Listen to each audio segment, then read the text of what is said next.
Bonjour, aujourd'hui je vais vous présenter une séance de stretching. On va commencer par réchauffer les épaules en formant des cercles avec les bras, en respirant tranquillement, en commençant à écouter la respiration, sa respiration sans la changer.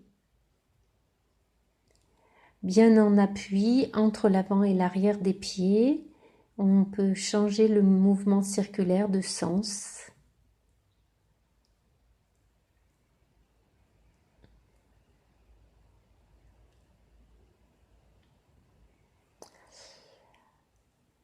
Ensuite, on va voir le mouvement du bassin qui consiste, pieds parallèles à la verticale, de ouvrir les bras pour ouvrir la cage thoracique et fermer les bras lors de la bascule du bassin.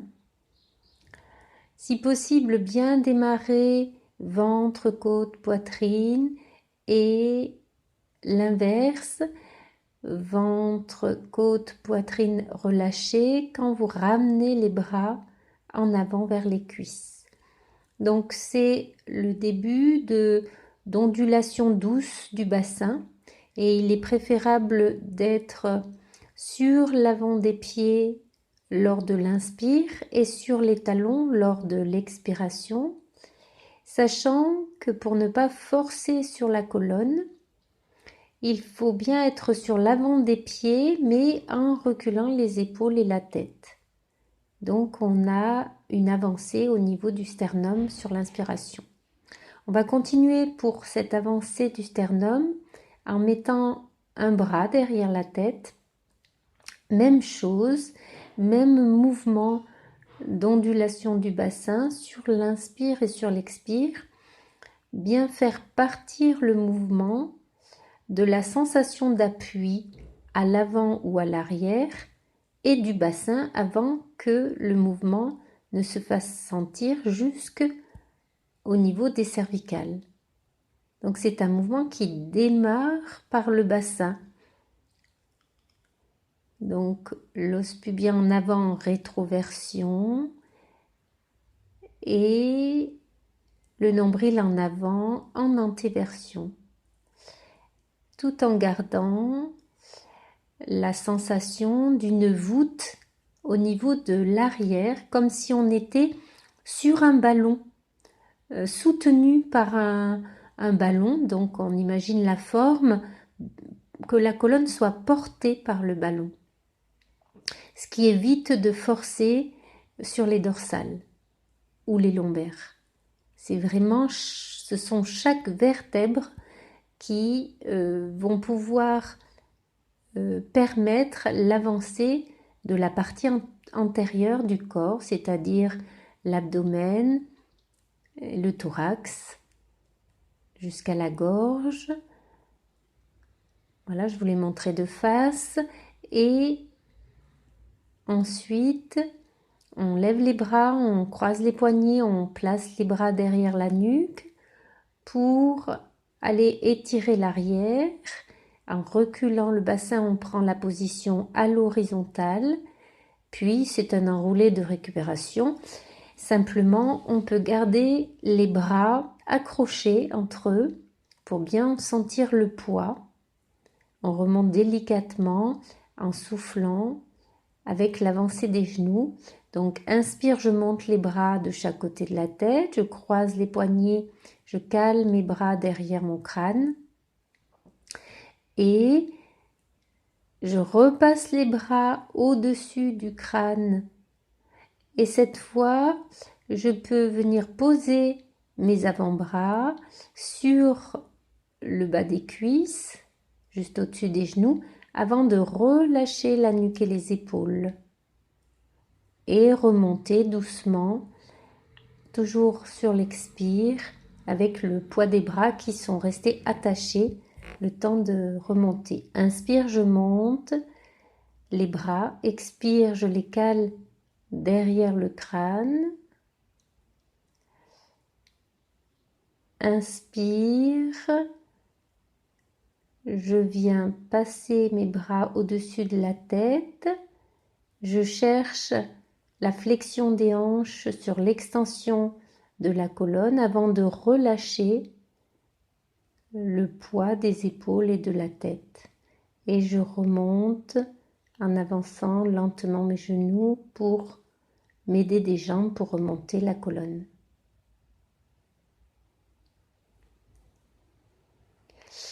Directement ensuite, les bras de chaque côté des hanches, je tire sur le bout des doigts, j'allonge les cervicales et les mains sur les cuisses, je remonte en basculant mon bassin, toujours avec l'avancée légère des genoux pour faire travailler les quadriceps.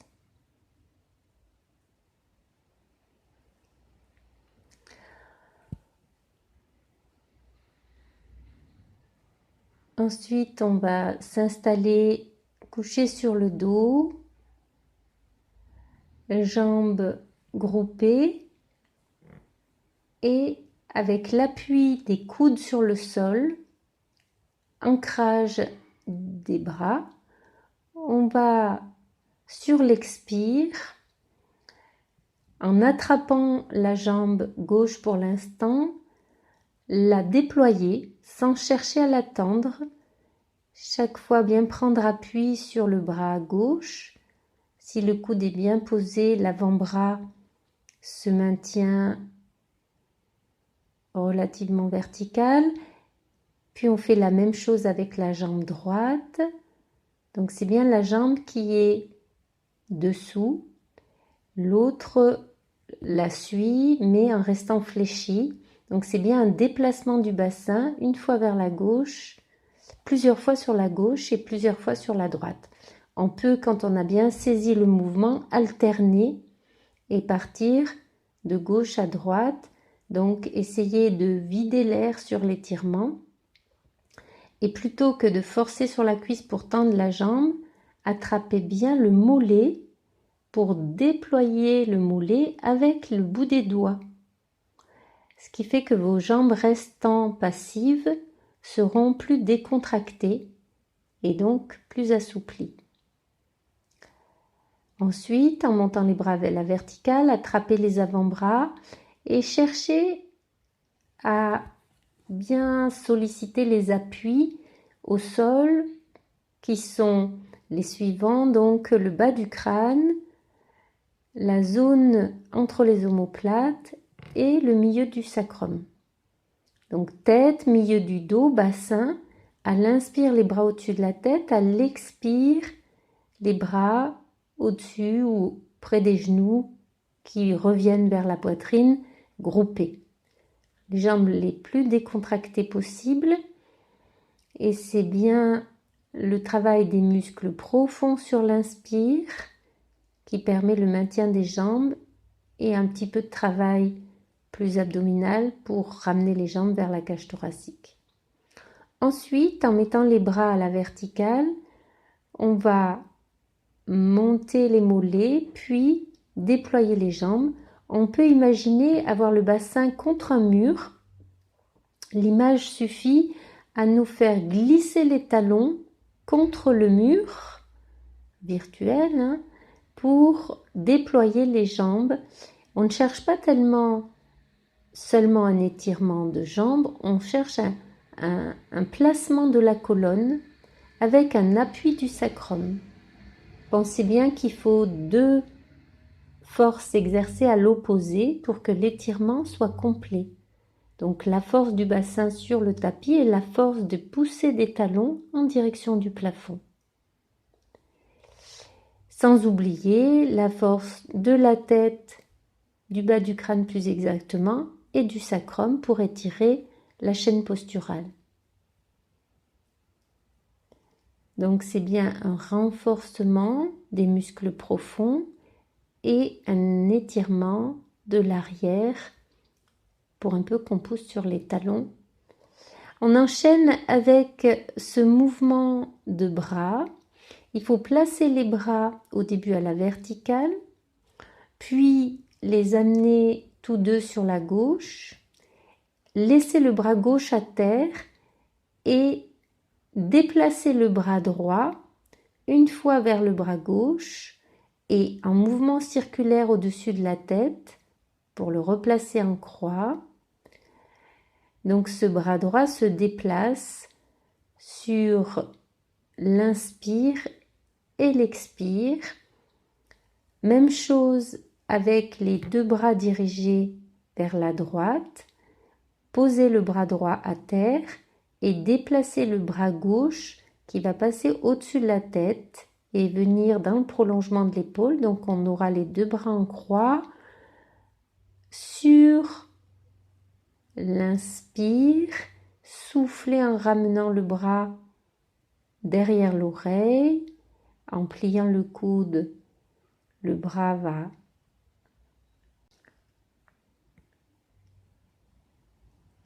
ensuite. Placez-vous sur ce qu'on appelle la tranche, sur le côté, dans un alignement. Et passez donc de la cuisse à la tête de fémur, c'est vraiment la hanche. Là, il y a un petit creux au niveau de la tâche du fessier qui nous permet de bien diriger la jambe pliée en direction du plafond. Ensuite, comme un pédalage, toujours avec cette petite rotation du bassin, flexion, extension et ramener le poids sur la hanche pour descendre la jambe. On est sur la hanche pour la flexion et l'extension et sur la cuisse pour ramener la jambe. On peut faire ça, on peut pratiquer l'exercice sur le coude, mais aussi allongé sur le sol avec le bras plié sous la tête. Ou un autre aménagement, mettre un petit coussin sous la tête pour des nuques un petit peu fragiles. Donc ce mouvement d'abord avec la jambe fléchie, puis ensuite comme un pédalage latéral avec une flexion, extension alors qu'on est sur la hanche et un abaissement de la jambe tendue en étant sur la cuisse. Donc, inspire et souffle. Monte, inspire et souffle.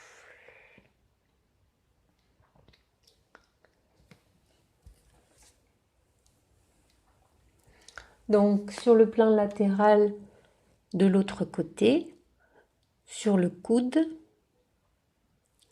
flexion, extension. Flexion avec cette petite rotation du bassin chaque fois, puis flexion, élévation de la jambe sans chercher à l'atteindre 100% pour ne pas forcer sur le quadriceps, mais travailler en souplesse. Donc il faut laisser le muscle en surface relativement décontracté. Il va se contracter lors du passage sur la cuisse pour descendre la jambe. Donc, comme tout à l'heure, en mettant le bras plié sous la tête, petite rotation avec élévation du genou plié, bien en direction du plafond. Puis, sur la rotation, flexion, extension et en passant sur la cuisse, abaissement de la jambe. Flexion, extension, avec la rotation pour revenir sur la cuisse. Sur l'inspire, je monte, sur l'expire, je ramène. Ensuite, on se replace sur le dos, les jambes groupées vers la cage thoracique et les genoux amener la jambe droite au-dessus de la gauche. Cette fois, c'est la jambe de dessus que l'on déploie. On peut travailler sans les mains si on garde les bras en croix au sol, mais on peut, comme tout à l'heure, placer les mains de chaque côté des jambes en ancrage au sol, en ancrant les coudes au sol pour garder les jambes à proximité des mains pour ne pas trop descendre les genoux en dessous du bassin. On a bien les genoux au-dessus du bassin. Et donc la jambe de dessus reste posée sur la jambe pliée. Hein, c'est pas le même étirement que tout à l'heure, c'est bien la jambe de dessus que l'on déploie. Et peut-être qu'avec les coudes ancrés et les mains qui retiennent, la jambe du dessous, c'est plus pratique. Ensuite, genoux ouverts, on rattrape les avant-bras, on place les bras au-dessus de la tête, on est toujours en appui bas du crâne, entre les omoplates et sacrum. On resserre les jambes, mais cette fois en restant sur le même plan au niveau des genoux. On est sur le plan latéral, le plan des hanches et on revient juste au-dessus du bassin sans ramener les jambes vers les côtes. On descend seulement les bras sur l'inspire et on remonte les bras à la verticale quand on serre les genoux sur l'expire. Inspire, je monte les bras, j'écarte les genoux. Expire, je monte les bras, je serre les genoux. Inspire, ouverture. Expire pour bien travailler avec les pectoraux, les intercostaux et les psoas-iliaques ainsi que les adducteurs.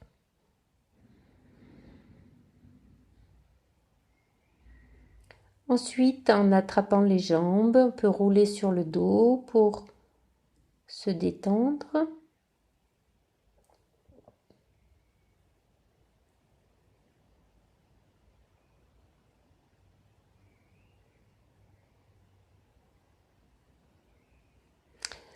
Alors, on va reprendre les ondulations du début de la séance. La colonne a bien déjà été préparée pour ce mouvement qui va pouvoir aller un petit peu plus sur l'étirement de la chaîne avant lors de l'inspire. On passe en rétroversion pour arrondir la colonne sur l'expire. Avec les mains, on forme un mouvement comme un 8 couché, le signe infini. Je fais ma boucle en avant.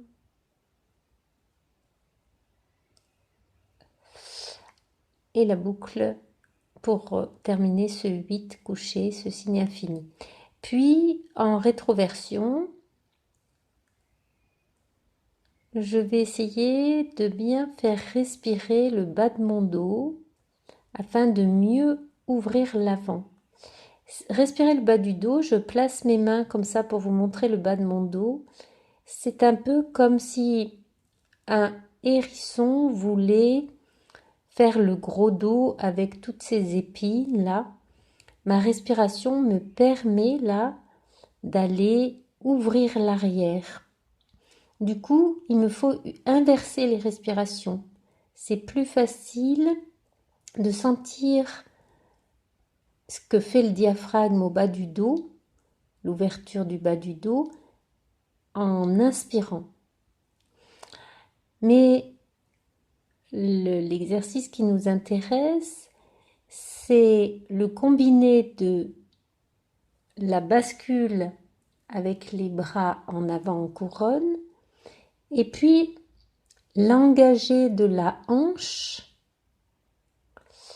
pour aller tirer sur les grands dentelés, donc tout le côté de l'abdomen, l'intérieur du bras. Donc bascule sur l'expire et en engageant la hanche, extension pour aller chercher l'ouverture du haut du corps. Faisons l'exercice avec un bras, l'autre bras et pour les deux,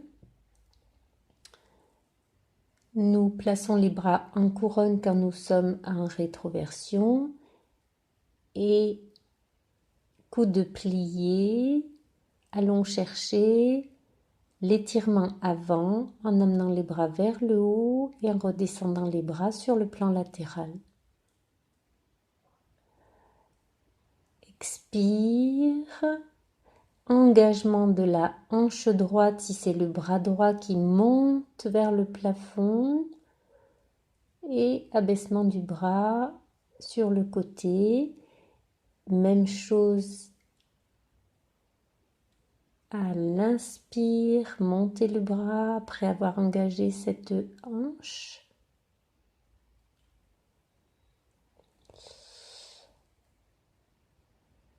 Soufflez sur la bascule. Engagez la hanche du côté du bras que vous montez. Et redescendez tranquillement en soufflant avec les deux bras en avant, puis un seul avec l'engagement de la hanche du côté du bras qui monte vers le plafond. Soufflez, les genoux pliés, le poids sur les talons et cette ouverture de la chaîne avant en montant le bras sur l'inspiration. Bascule, engagement de la hanche, étirement de toute la chaîne latérale. Soufflez quand vous êtes rétroversé et cherchez l'antéversion sans forcer sur le dos. Il faut donc être bien sur l'avant des pieds, mais il y a un tonus du ventre pour protéger la colonne. On peut même garder un peu de flexion des genoux, même quand on monte le bras, pour ne pas forcer sur le bas du dos et justement ressentir comme si on avait un ballon dans le dos sur lequel on se posait. C'est ce dont je vous parlais quand je vous parlais d'une voûte qui soutiendrait l'arrière pour pouvoir étirer l'avant. Imaginons un ballon sur lequel nous pouvons poser notre colonne. Voilà pour aujourd'hui et je vous remercie pour votre attention. À très bientôt.